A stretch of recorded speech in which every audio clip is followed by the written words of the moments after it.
এখানে পঞ্চপাণ্ডবের সঙ্গে কিন্তু পরমেশ্বর ভগবান শ্রীকৃষ্ণ সঙ্গ দিচ্ছে, কিন্তু তারা 100 ভ্রাতা রয়েছে, তারা মনেই করছে না যে অপর পৃষ্ঠে ভগবান শ্রীকৃষ্ণ দাঁড়িয়ে রয়েছে।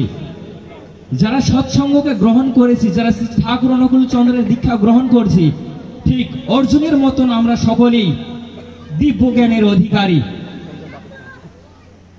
মহাভারতের ওই রণভূমি প্রান্তে দাঁড়িয়ে ভগবান শ্রীকৃষ্ণ বলছে যে হে অর্জুন, তুমি যদি গান্ডীব না ধারণ করো আমি সবাইকে বধ করব।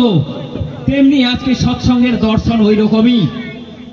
আজকে আমাদের আগামী সমাজ বলছে যে গীতা ভাগবত অনেক কিছুই দর্শন দেখাচ্ছে, কিন্তু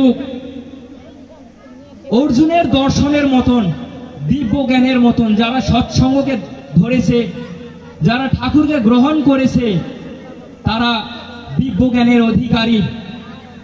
তাই তো আজকে শ্রীমদ্ ভাগবত বলুন, গীতা বলুন, মহাভারত বলুন, সমস্ত কিছুকে শ্রী ঠাকুরের সমস্ত গ্রন্থের মাধ্যম দিয়ে সমাধান করার চেষ্টা করছে সৎসঙ্গ। এমনই একটা দর্শন। তো যাই হোক, আমি আর বেশি কিছু বলতে চাই না। সকলের সুখ